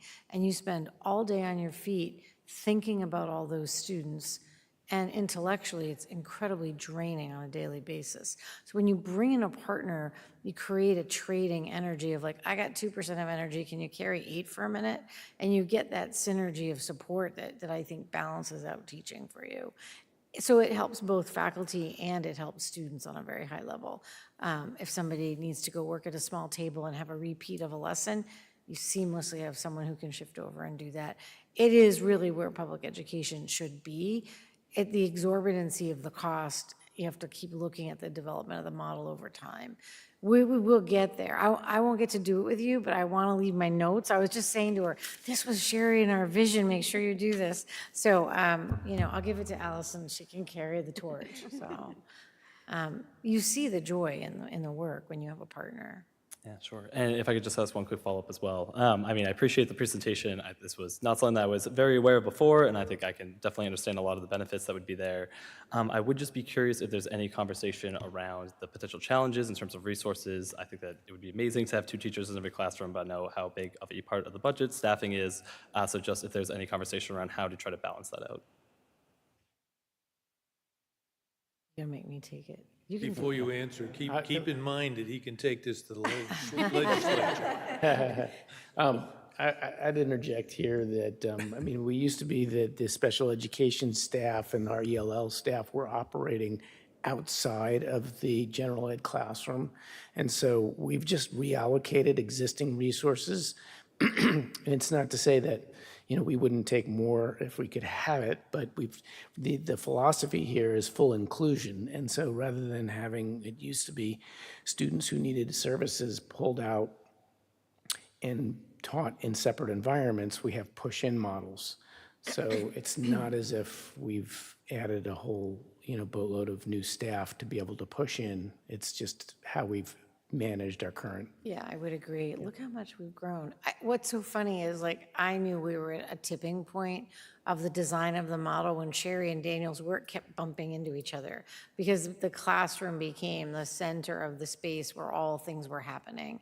And so you see the emergence of the co-teaching PD that is coordinated by Sherry and Daniel and then the groups because the synergy of the classroom is the center of all things. And that means you're in the sweet spot, and you're doing work that creates really vibrant classrooms. I think for me, your excitement in doing what you're doing has got to be beneficial, not only to you as teachers, but also to the kids that you teach. Sarah? Yeah, wanted to know, did this at all change the classroom sizes instituting this model? So we kept the same numbers in the classrooms for the most part, relatively. Okay, great. And you don't see any issues? I don't see why. Well, I will agree with Steve that it's super exciting to see how excited you all are implementing this and how it's gone for you. And so naturally, that just is going to make all of us happy as well. But do you see any disparities in terms of, the leveling in the classroom for, maybe for kids who have,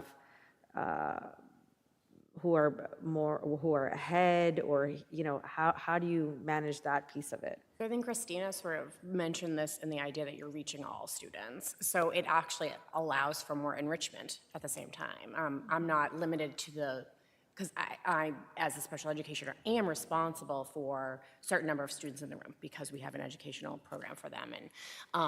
But I am absolutely working with other students to provide even students that are more tier 2 that need maybe a little extra reading support or math support or behavioral support or social emotional support. I can be there to help that work. And as a co-teacher now, I'm spending portions of my day in my second grade co-teaching room, but I am still servicing students at another grade level and in other classrooms. So it is, Amber's, that's beautiful. That would be wonderful. We're evolving. We've done the salary count on it. We have to evolve slowly. It is really the vision of where education should be, but You double the feedback for students just by the sheer number you put in that classroom. You think about the number of touches you get a day. Like, you look across a room and you don't want to come to the end of your day and see 2 kids you didn't get to talk to or get up close with. And so what you get is that lift where you have, if you're working with a student who needs a second pass on something, or you're doing intervention that's very targeted to their IEP, it frees up Christina to move more quickly with other students to extend their learning and to stretch where they are and to ask them more complicated questions about their literacy work. And so that happens more seamlessly because there's this kind of seamless back and forth between the two of them. I would also just say that, like, because in my role, I'm asked all the time, like, what does the research say? And the research really supports that all kids actually benefit from this model, not just the students who are on IEPs. And so I think that it's worth mentioning that there's a pretty significant research base that says that when there are 2 teachers in a classroom with 2 different lenses and multiple touch points on kids, that all kids benefit. And different background knowledge and different experiences as a teacher, just different personalities can help benefit students because there's 2 of us there. It's been a wonderful, wonderful experience. I don't know if we need to keep saying it, but I agree with even at the high school level, when it is leveled, right? Because obviously their classes are not leveled, so that's a real challenge of how do you support, the high flyers and then the, kids who need extra support and everything. But it's the same, obviously, even if it's a leveled math class, right? There's still, even if it's level 2 co-taught, there's still kids who need more of a challenge. There's still kids who need to do number 2 5 more times. And having a co-teacher is just awesome. It's awesome. I think there's a myth too that when you move into co-teaching that gets removed by this myth that a child who has a piece of who they are that requires an additional support is not the totality of who they are. And so you see very rich additions to a classroom because all students have a profile that's fully engaged around a whole series of highs and lows. And so you then are incorporating those into the classroom, whereas they might have then in the past been down the hall trying to have a dynamic conversation with 2 other kids, versus when you bring them into the richness of a classroom where the intellectual capacity they own in science opens up for everybody to engage with and brings to the table something very different. But mathematically, they might require a booster, right? So you've got or a specialized intervention to support their learning. So I think it's a myth that when you include somehow we're slowing the class down, I think it's important to recognize that many incredibly talented kids have a strand of their learning that's more complex for them and these whole other arenas that are very, very strong. So I think that's what we gain that's invisible, is that they get their full identity given back to them, which is important. Yeah, and Dr. Hare's work totally supports that it enriches learning experience for all. Yeah. So clearly you can tell we like this model. Any other questions? Because I want to keep time for you. You have another dynamic presentation tonight. We all set? Great. These are in your packet. What's nice about this is you can go back and reference them. If you run into a question from someone, you can look back into the packet, find that, text Sherry, ask one of us a question, but it does give you kind of a piece of information that rounds out your capacity as a school committee to answer questions well. Thank you. Great. So you're also fortunate tonight, as you look at the annual reports from large departments, to have the opportunity to meet with the wellness department today. And they will pick strands of areas of focus that they've worked on. And you have 2 really talented people sitting here with you, and I'll turn it over to them. Great. There you go. I was looking for your smile. Good evening. Thank you for seeing us tonight. I'm Roger Anderson. Kim Tynan is here. And we're going to talk to you a little bit about wellness, social emotional learning, the clinicians, all within the lens of our work being guided towards building thriving students. So I think we can control it from here. Let's see. Perfect. So I do want to just speak briefly about the totality of what we do in the wellness department, and then we're going to hone in on some key things here that we think will show you the work that we're doing and the work that we're moving forward. But in physical education, health, and wellness, we have high-quality programming that's well-planned, follows national and state standards. It's developmental both across and within grades. And we know that when students are physically active, they perform better in the classroom as well. And just to speak to that, and then I'll come back with a little gratitude, because you're the ones that provide us the amount of PE that our kids get. But physically active, so this is a meta-analysis of over 1,000 studies in schools. Physically active and aerobically fit children consistently outperform their inactive and unfit peers academically on both short and a long-term basis. Time spent engaged in physical activity is related not only to healthier body, but also to enriched cognitive development and lifelong brain health. The strongest relationships have been found between aerobic fitness and performance in math, reading, and English. So certainly it's beneficial, and I am certainly grateful that in every single grade that our students are in the Westborough Public Schools, they're physically active, and they do so with us, and it's well planned. We also have the health piece of what we do. This year we engaged in providing explicit health education in grades 4, 5, and 6, which was new for us. That's gone very, very well. We also continue that because we're in a bridge year in middle school. We're delivering in 7th and 8th grade this year, and then 9th, and then we touch again in 10, 11, 12. So really, PE is K to 12, health comes in 4 to 12, and we're going to begin to plant seeds in the K to 3 next year, even more than we already do. But I do think it's important that our wellness department, our teachers take great pride in it, and they feel really well supported by all of you, and I'm very thankful for that. So that's sort of what we do there. So we're going to move through a lot of data this evening, and so I want to just review some terms so that we have a common understanding in order to frame our conversation as we move forward.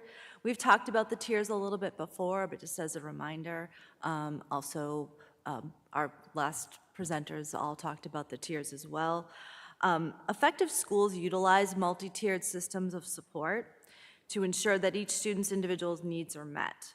This framework integrates data and instruction to enhance student academic achievement, as well as addresses student social, emotional, and behavioral needs from a strength-based perspective.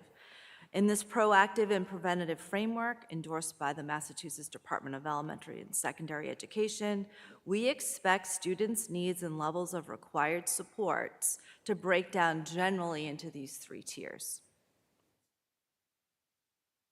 To further illustrate this point, here's a frame of reference where we look at proactive and tiered approaches. So for example, if we use a core academic skill such as reading, it may look like this, where in Tier 1, students are provided with high-quality, evidence-based instruction that is differentiated to meet the diverse needs of all learners. Students who may be struggling and then receive Tier 2, targeted groups interventions, or Tier 3, intensive one-on-one interventions. And that flows very seamlessly to support our students. It's very much in the same way that we provide social emotional learning supports and behavioral supports to students. Can I just stop you for 1 second? I have a quick question on that Yeah. because I'm just having trouble understanding this. Okay. So it's provided to 100% of the students, Tier 1, or it's Yes. available. Yes. It just meets the needs of about 80 to 85%, which are then broken down into Tier 2 and Tier 3? So, do you want it or you want me to? Yeah, You go. so when we think about, like we think about social emotional learning instruction that happens, right? Whether it happens in a variety of ways. Kids who continue to need more support, they'll access Tier 1. They may get additional supports either in the classroom, like Amanda was talking about students who might need some additional little group instruction. So if you think about like a young classroom, right? Let's review what it looks like to share materials in the class, kind of pull kids to the side and practice those skills, and then they go right back in. Depending on the level of support they need, if we're talking about kids who need more concentrated skill instruction, that's where maybe our counselors start to get involved if we're talking about social emotional learning in our schools. Or like with regard to like reading or other kinds of Tier 2 supports, it might be our reading experts, our math supports, our ELL tutors. So to just kind of like understand how that framework flows and moves throughout our classroom. I think too, that kind of 80%, if you think about a whole class receiving a dynamic math lesson, if it's well designed by a teacher, 80% of the kids are in it, they can follow it, they can learn the concept, and they know that there are 20% that require something different, more up close, a second pass. So a teacher's always planning that as an example where you're gonna go in and you know in your head, you're gonna make sure you go over and check in. Do they get it? Do they want you to explain it again? Whereas you might have a kid who also needs someone to sit with him and work on it. So there you'd have like fluidly kind of an example of how the tiers work. And then sometimes you have second people that are helping as well. But in the classroom, when teachers are prepping, they know they're never going to hit 100% of all kids. They got to be thinking that they got to come in and provide something else for those learners to continue to make progress. So it's a very fluid sort of thing. So in the sense that there's no, it's just an additional support. Right. Yes, Thank you. welcome. So when we think about the work that Roger and I do and you know, the various people and interactions and education that we are involved with and oversee, the goal of all of our work is to have our students seamlessly meet expectations and be able to successfully participate in their school day. We're going to share some of what the data is telling us that is kind of getting in the way for success for some of our students. Yeah, so when we look at what we do in wellness and social emotional learning, particularly, we follow our standards, and then we look at what do our students need, what is relevant in their lives now that is within the scope of our curriculum, and then what are the things that we can address and help them build skills about that will allow them to go back to our original idea of thriving in the classroom. We want at the end of it all for all students to be thriving. And so since 2006, we've been part of a massive grant with the Metro West Healthcare Foundation. We collect data on a biannual basis, from grades 7 to 12. We've begun doing screenings in our schools over the past 3 years, which you'll hear about.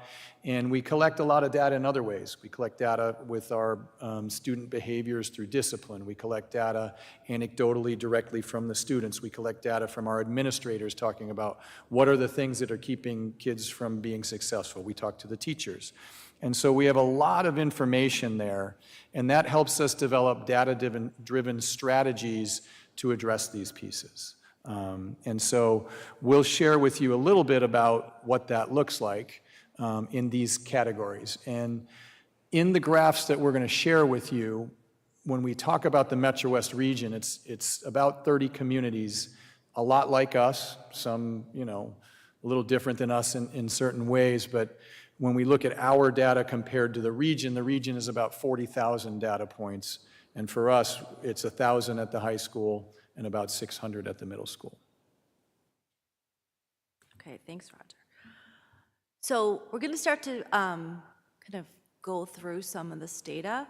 The first pieces of data we're going to look at have to do with mental health. And so these are the results, as Roger just said, of our Westborough High School students. So we're going to be specifically looking at our high school students' data who participated in the 2021 survey, okay? We'll talk a little bit at the end of our presentation about what we're seeing with our 2023 data, because we're just starting to get some preliminary information about that. We're not prepared to share that with you all yet. We don't have it all. In this particular bar graph, you're looking at the light purple bar is our Westborough High School students, and the darker purple is the other 30 school districts, the comparison school districts that Roger had mentioned. As you can see, a portion of our high schoolers are experiencing anxiety and depressive symptoms, as well as describing their life as stressful. Over the years, we have reviewed these results with you. Roger and I have come together to review these results with you, and often it's everybody's question, including the school committee, wondering about who these students are and how we can help them. Because with anonymous data, we haven't known who these kids are necessarily. And so that's been a lot of the work that we've been doing over the past 3 years, is implementing a very comprehensive universal screening system across our district.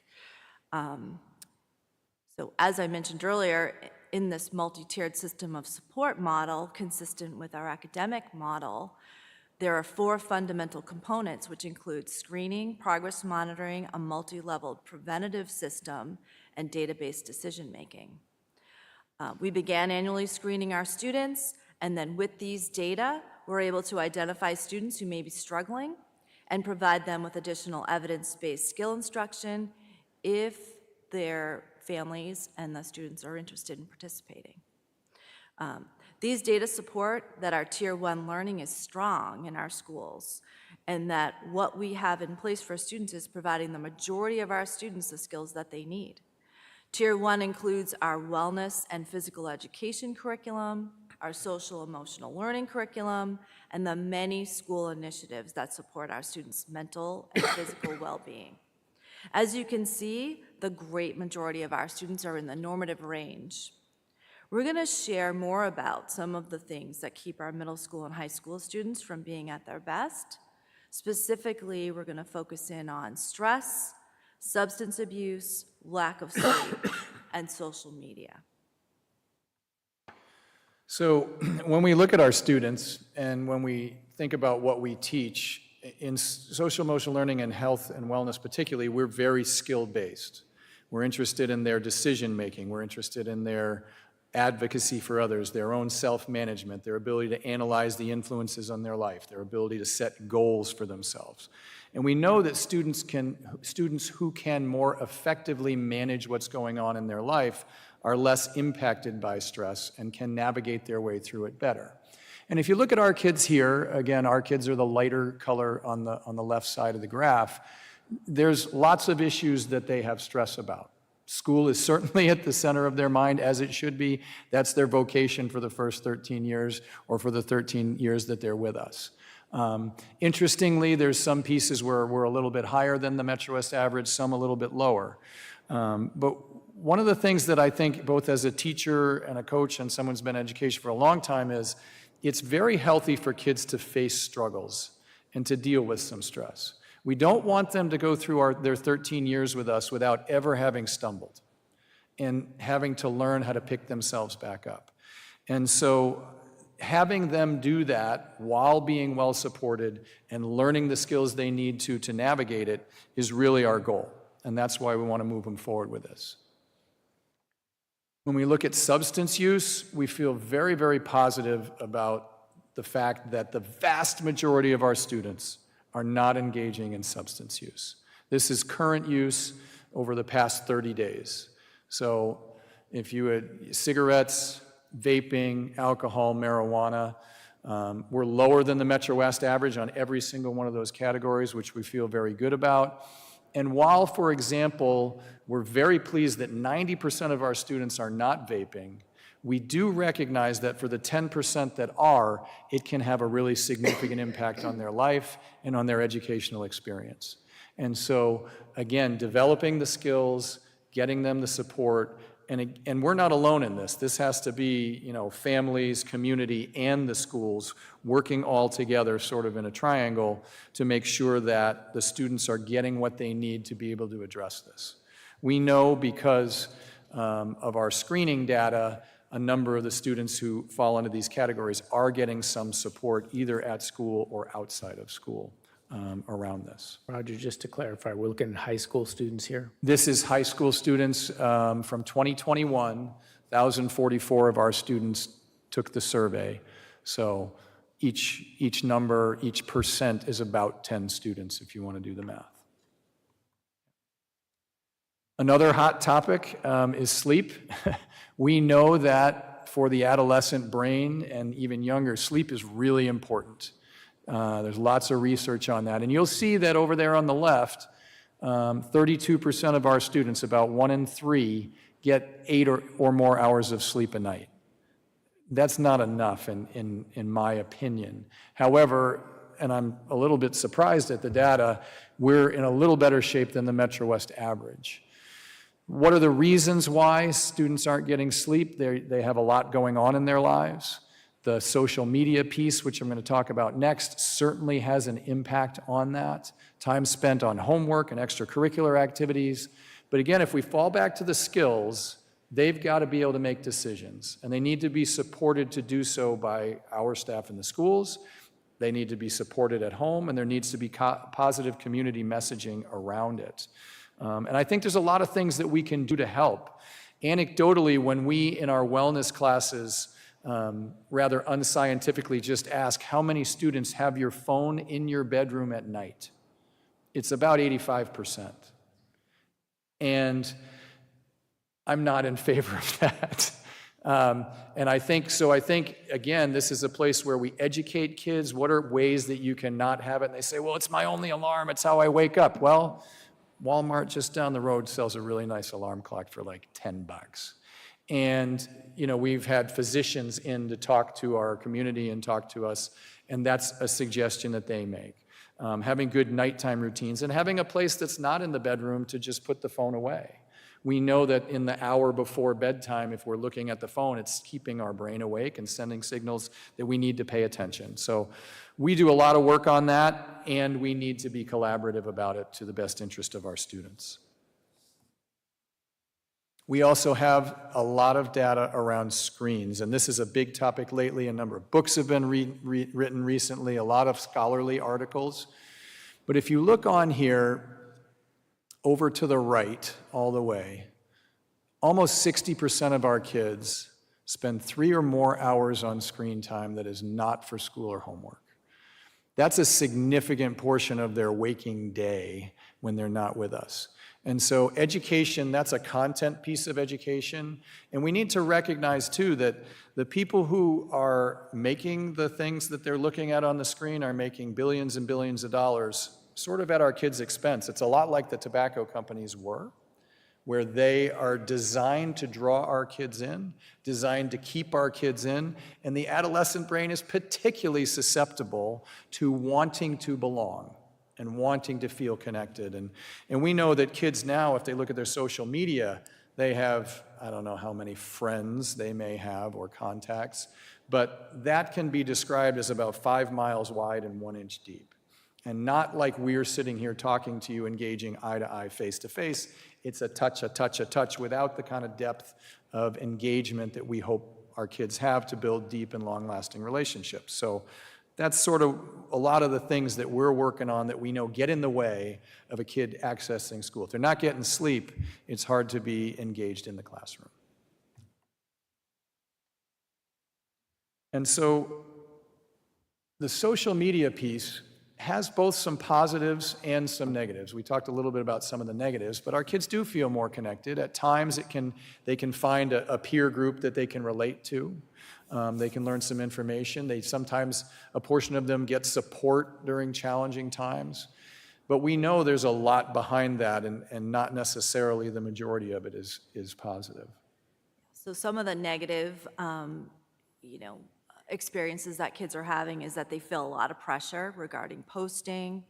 Our students are feeling bad about themselves. And our kids are indicating that social media is keeping them from doing important things.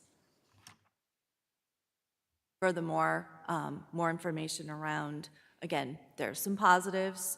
Some students have found others that share common interests, as Roger had said.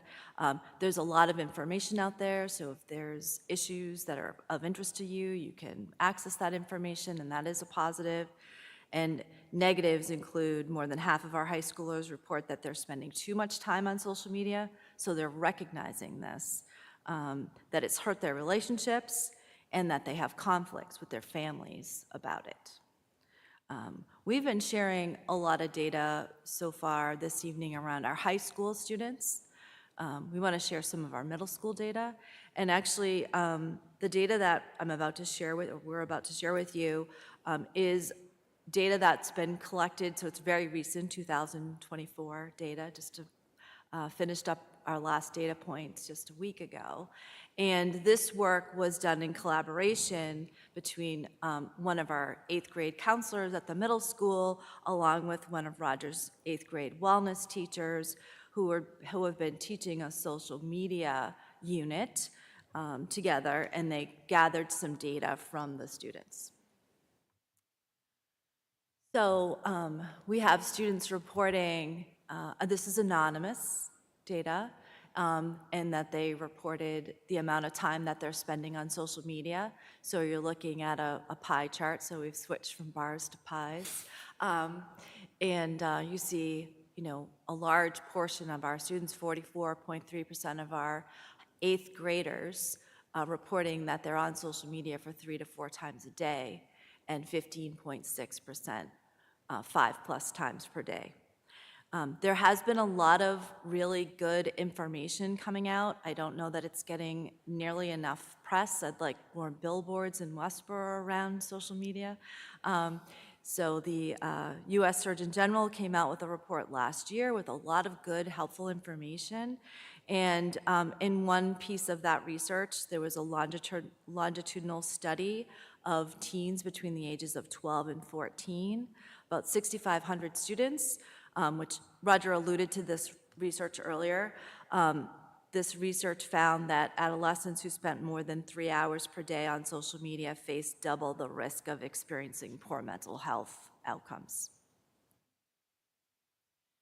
Similarly, when we think about, this is our 8th graders, and we asked them if they thought that they could give up social media, 54.3% of them said no. And again, we think about some of the research that came out last year from the US Surgeon General. Some researchers believe that social media exposure can overstimulate the reward center in the brain, and when the stimulation becomes excessive, it can trigger pathways that are comparable to addiction. So our students are noticing that this is hard for them, and they're seeing it. Can I ask specifically, or say individually, what do you define as social media? Primarily internet and cell phone? So these are the various applications where kids are interacting with other kids. It tends to be those various, it can be on the computer, it might be on an iPad. Most of it is on the phone, but it's those kinds of places where you can interact, you could give a thumbs up or heart various things, and there are many, many social media sites now. Yeah, it's like Instagram, TikTok, a whole variety that they enjoy. And our kids spend a lot of time on both of those. Yeah, the vast majority of it is on the phone. Yeah. And they can also access it on their computer, so it's like, it's loaded up for It's them. one and the same. Right. Just Exactly. Yep. In addition to building student skills, which we've been talking about this evening, and the various, aspects of what we think is getting in the way, and the kind of work that our departments have been working on to teach skills to help our kids notice and manage these things. There are many positive ways to support our students in school. Specifically, school connectedness is one excellent example of what we call a protective factor. It has been shown to reduce negative behaviors, increase engagement at school, and improve academic performance. In Westborough, we have solid, above Metro West average in virtually every category, percentage of students who feel safe, happy, and connected at school. This data does not come along by accident.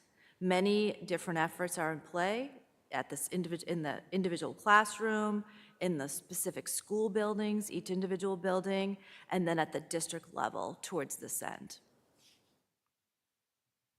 Roger and I asked 3 of our principals, our principal at the middle school, the Mill Pond, and the high school, to share with us some key ways in which school connectedness are fostered in their buildings.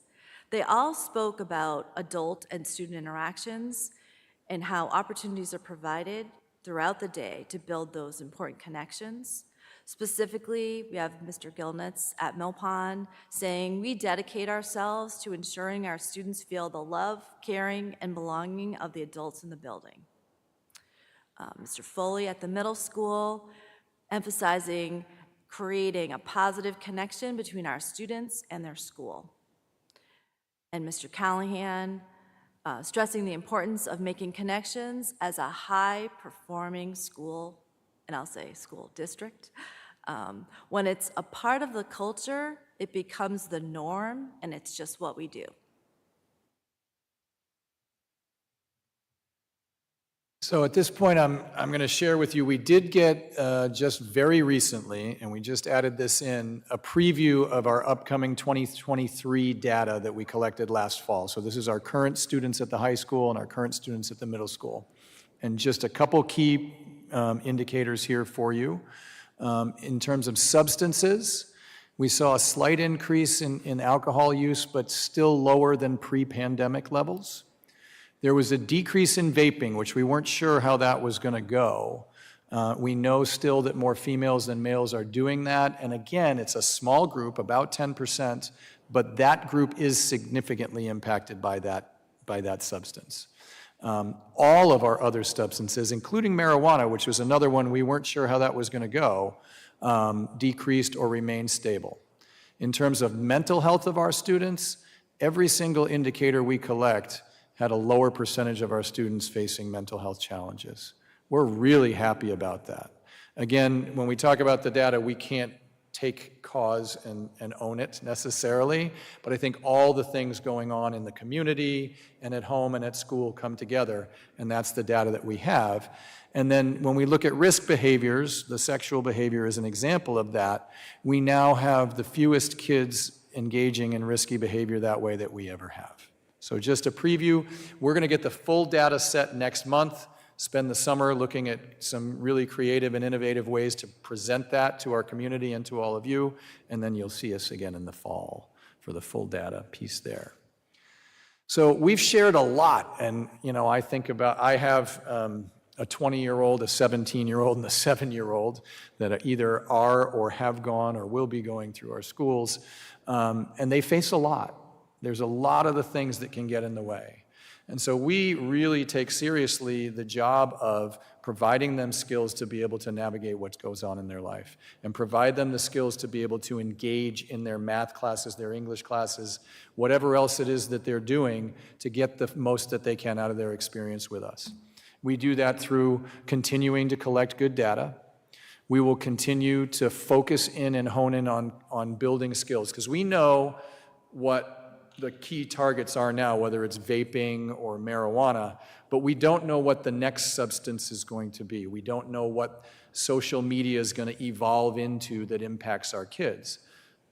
But if our kids are good at making decisions, can analyze the influences in their lives, can manage themselves and advocate healthily for others, then we know they're going to have a better shot of making it through whatever comes their way. We want to continue to collaborate and connect with our community. We've had some great connections with Westborough Connects and the Square One group. We've had some very nice programming outside of school and in school. We brought the Screenagers movie to all of the students at the high school, which they gave us good feedback that it was very positive. We want to continue to have our kids and families set healthy boundaries, whether that's with where the phone is at night, whether it's how they engage with technology in school, or anything else. If they have the ability to do that for themselves and the knowledge of how to do it, then we're in a better shape. And certainly we're going to continue to target both screens and social media. That's having a big impact on what our kids' lives are about. So as we move forward, Kim and I were talking about this a lot, we want to collaborate. We want to work with families, we want to work with the community, and we want to work in the schools. And when everybody in those three groups is working together well, the students do a great job. We're going to continue to hone in on skills and look at ways to make sure that the boundaries that need to be in place for effective learning are in place and can occur. And so it was a lot, but we're excited about the work. We're excited about what we've done and where our data is going. And we're really ready to continue the charge. We're working with some clubs at the high school to engage students in taking leadership around mental health and getting some training for them next year. So a lot of exciting things going on, even though we know the world that our kids live in is not always an easy one, for sure. I think it works out really well that you've heard over several years the growth and sustainability and then database looking that this program has brought to us, the Wellness Department.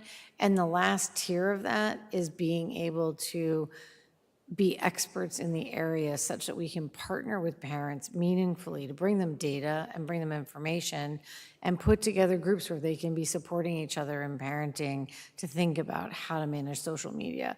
And we really are looking at pushing down that age group, getting to third grade parents, and then really being at Mill Pond, where before kids get cell phones, you help families develop healthy processes before they're already in it. Like it's harder to take back something you did than it is as a parent to set the boundary along the way. But you have to have synergy with multiple parents.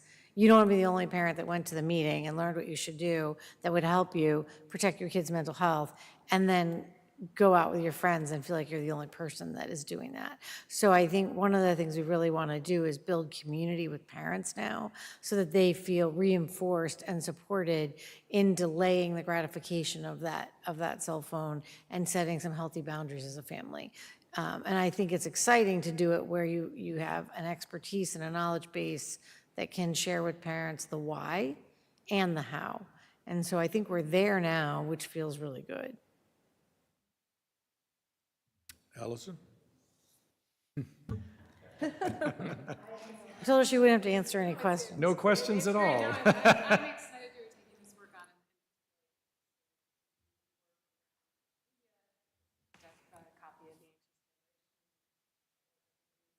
Yeah.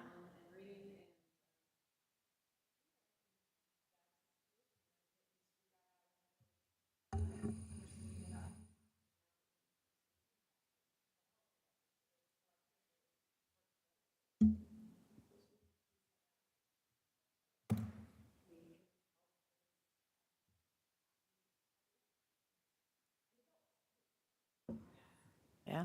I think, yeah, to that point, one of the really interesting things over the past 60, 70 years is we saw tobacco. It took us 40 years to catch up with the data and 10 years to change social norms. When vaping came in, it was an identical pattern, but it happened only over 4 years because of technology. So technology helps us in a lot of ways. And I think now, relative to social media, we're seeing the same thing. It is abundantly obvious that the social media piece has a direct impact negatively on mental health. And now that we know, we can begin to move things. And this is now like a 3-year window where we're really seeing this change.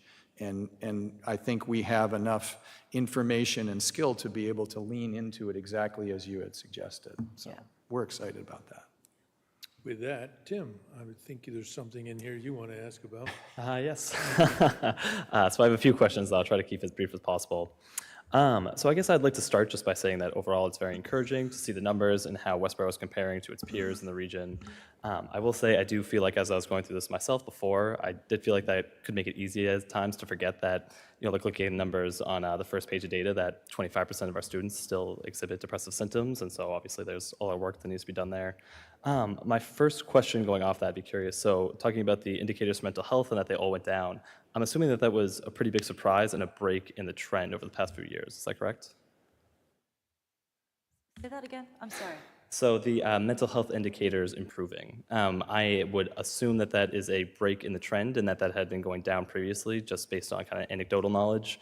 So I'd be curious if you could comment on, I know it might be a little early too with the data coming out, just if that was a surprise or not seeing those improve. So actually, our data's been going down consistently across since 2016.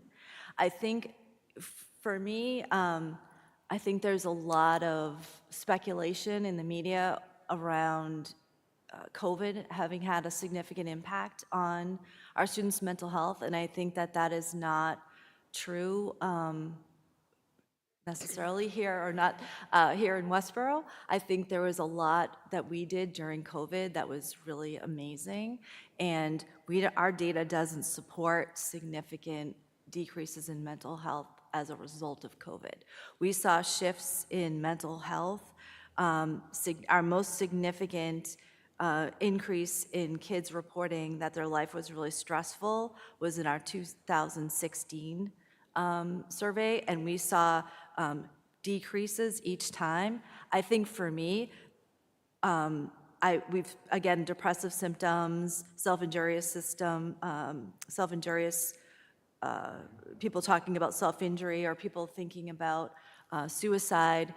Those numbers are always concerning. We've seen decreases every time since 2016.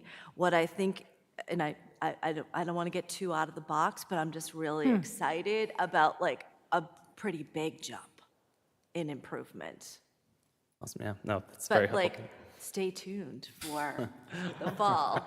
One of the things you've taught is a skill of self-assessment. So you also see an increase in the data being reflective of actually thinking about it as well. Because I think the first kids that added into that survey didn't have the skill set of self-reflection, which is one of the things you're teaching, is that kind of internal self-monitoring. And so I think the data is getting cleaner and more clear as our kids have developed more robust abilities to self-evaluate. I mean, we'd like to think that. Yeah, I think as well, we've worked really hard to destigmatize mental health in our schools. And so when it is not something to be hidden, it gets addressed. You know, I think kids are open about that. We teach, skills to do that, both at the tier 1 for everybody, and then, the tier 2 when they need a little more help, and the tier 3 when it's, really, really a big and specific deal. So I think that's a piece of why we see it here that doesn't necessarily reflect everywhere else, is because we worked really hard to make it something that is, if you see this is a 10th, 11th, 12th grade lesson, but if you see a student walking down the hall and hobbling on a broken leg, are you just going to walk by them and let them, not make it down the hall, or are you going to say something to them? And when mental health becomes just another health thing, like a broken leg or a broken arm, and it's something that they're working through and they're struggling with mental health and they're coming to school and they're getting better, then it just becomes a fabric of what we do, and the kids who need support get it rather than are afraid to speak about it. I think that's an important piece of the culture that we're trying to build. Awesome, yeah. Very encouraging, not what I thought, so that's great to hear. I would be curious as well, school connectedness. It seemed like just from the data that Westborough seems to be doing much better, specifically there, than a lot of its peers. I know that you already talked a little bit about the reasons for that, some of the culture with the quotes from the principals, but I'd be curious if you could speak just a little bit more about what you think that we're maybe doing differently that causes some of those numbers. I mean, I think we'd have to bring our principals in here to answer that question. But for somebody who goes in and out of these buildings, I think that our leadership does an amazing job of being available and present and just building in all that they do. Their interactions with kids, being out at bus duty. I mean, you can go through any school in the morning and see our leaders out greeting kids. I mean, that's where it starts. In the hallway, being present, Yeah, I think that's I would the add in that the teachers too are like, they're very invested in and have strong relationship with the kids, so it's the whole building. Yeah, I think the macro level is the whole school, and the micro level is every interaction that an adult in the building has with a kid, and it starts in the classroom, exactly as Daniel said. And when kids feel safe in the classroom because the teacher allows them to ask questions and their peers are engaged with them, that's when they feel more connected, and that's when they thrive. Again, going back to the beginning of this, we want thriving students. We have a tremendous number of students who really thrive here. You look back, Roger, at the data a couple years ago where that was a lower number than we were comfortable with. And we talked about it when we came. I think it's 3 years ago, maybe.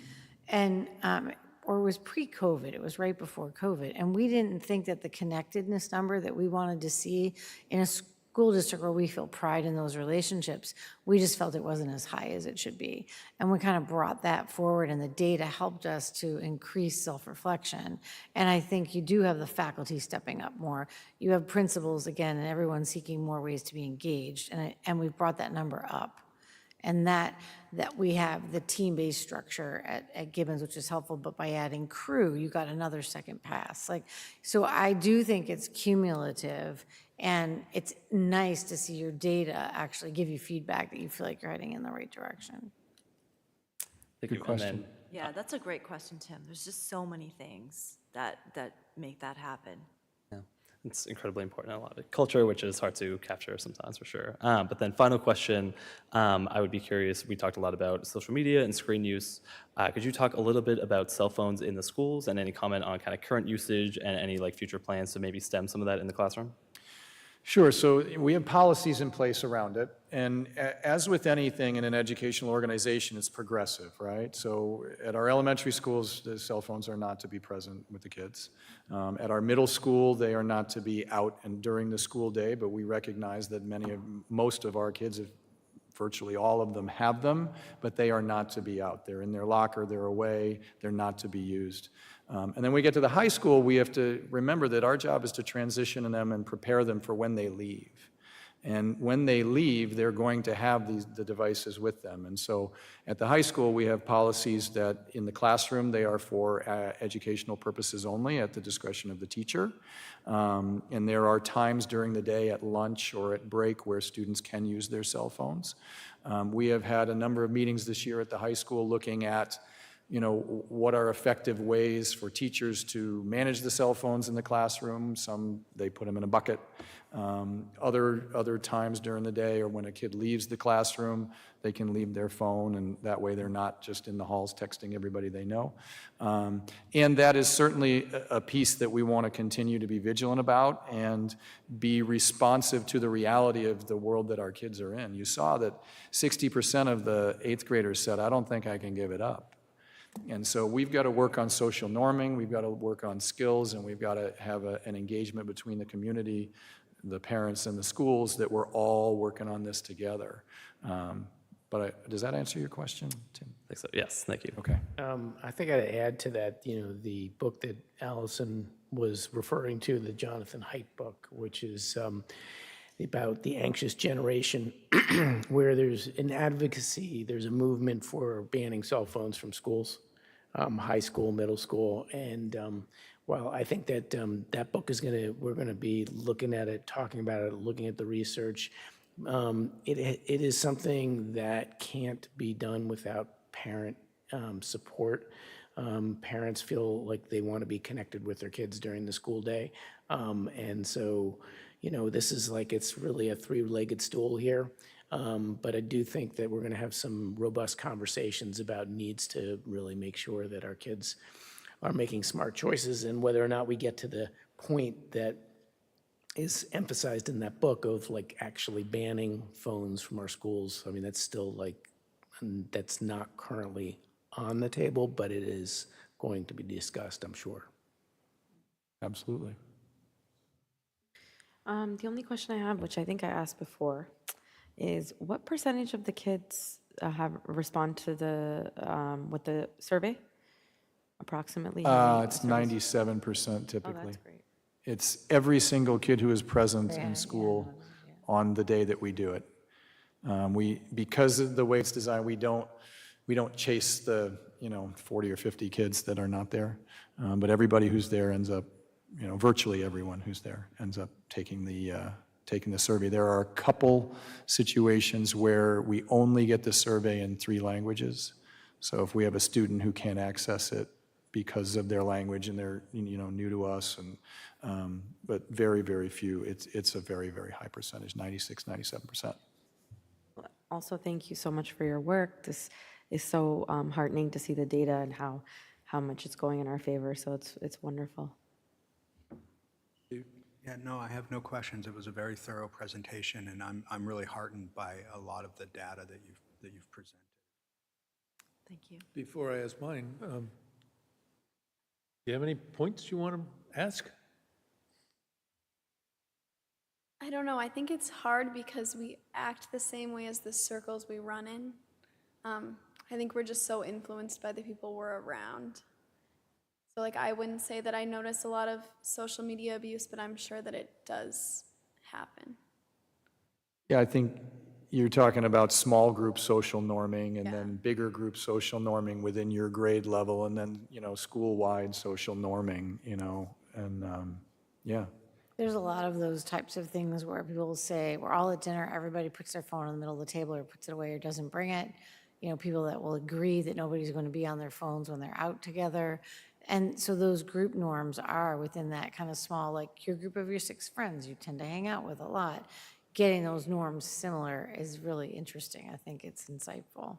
Yeah, and I do think the school connectedness is very important, and I definitely feel that. And then the school, like the extracurricular activities, like student council and all the school sports, that definitely helps with school connectedness as well. Absolutely. Yeah, there's a broad range of opportunities for kids to find a way to connect, and that's really important. Good point. So my question is, we have been doing these surveys for a long time, and I think our whole purpose in these surveys is to create an atmosphere by which we can improve, let's say, the student's perspective of their life, so that in fact they can do better when they leave school. So my question is, what kind of follow-ups have we done with our graduates in terms of first and second year college experience when they leave here? Do you have any data on that? So we did for a while have a postgraduate survey. We did it for about 8 or 10 years and got some interesting data back from them. We also anecdotally pick up quite a bit because they do, you know, the great news is they do come back. Yeah. You know, they come back and they come into the schools at the end of the year and they find us.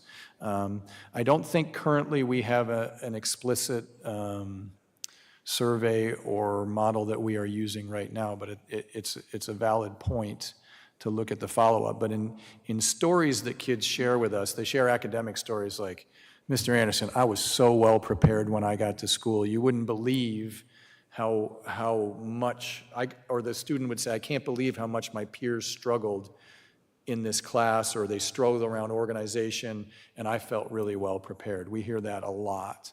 And then kids share with us stories about how they handle tricky situations, Yeah, you know. that's where I'm going with this, yeah. So one that, you know, I may or may not have shared is, you know, students said, you know, we were at college and we're walking back to our dorm on a Friday night, and the group in front of us, there's someone passed out in the foyer, and everybody just steps over them.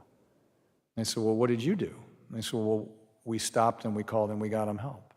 And so that's actually a scenario that we talk about, is when someone is in distress, what do you do? How do you help them out? You know, what does that look like? Or, you know, you're at a party and one of your friends ends up going off to a room with somebody else. What do you do? And we work them through it, and they have to do that. So I think, you know, getting data about that, we have anecdotal data, but we don't have explicit data, and we could certainly look at that, Steve. I ask it because in my life, 2 of the guys I graduated with both died in college. And, you know, they were great guys, but they were in a group that didn't have the focus and the responsibility to take care of everybody else. And so it's always been my focus to say, okay, what do we teach these kids? How do they do? Hopefully the whole outcome of this program is beneficial to them. If we don't get anywhere else out of it, do they perform well in society when they leave here? 100%. 100%. And that is why I really believe that when kids struggle when they're with us, that's great. It's not fun in the moment. My children have struggled at different times. It's really hard. But what they learn from that and the skills they acquire to be able to navigate through that, then when they leave and they bump into things, they've got a skill set to go back to. Their tool belt is full to whatever comes their way. And I agree with you, Steve. That's where we've got to be, both individually and as a collective community. I think it is something interesting to look at. I would, you know, predict that probably, because I even have a couple of kids that I went to school with that wound up in similar situations. But I think that at that time, mental health was not, like you said, it was not freely discussed. It was never addressed. It was never acknowledged. And so I think that the work that you're doing is, I would predict, has probably helped, you know, post-graduation and going out there and how kids are dealing with these issues. Thank you. That's our hope. Thank you. Anybody else? Thanks good. very much. Thank you very much. We do deeply appreciate the support for our programming, so thank you. Really do. Thank you. Thank you. Guess that's it.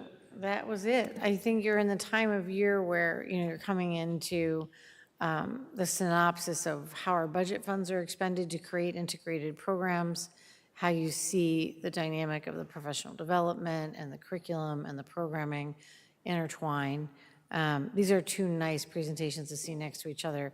They both look at tiered monitoring. They look at how we layer in supports. So, I think, I hope you find it informational. It's always nice to have their reports in the school committee packet. We push them out to families as well as a chance for everyone to see the work we're doing. So thank you tonight. That finishes you up. You can adjourn. So with that, is there a motion to adjourn? I would like to move to adjourn. I'll second. All those in favor? Let's go home.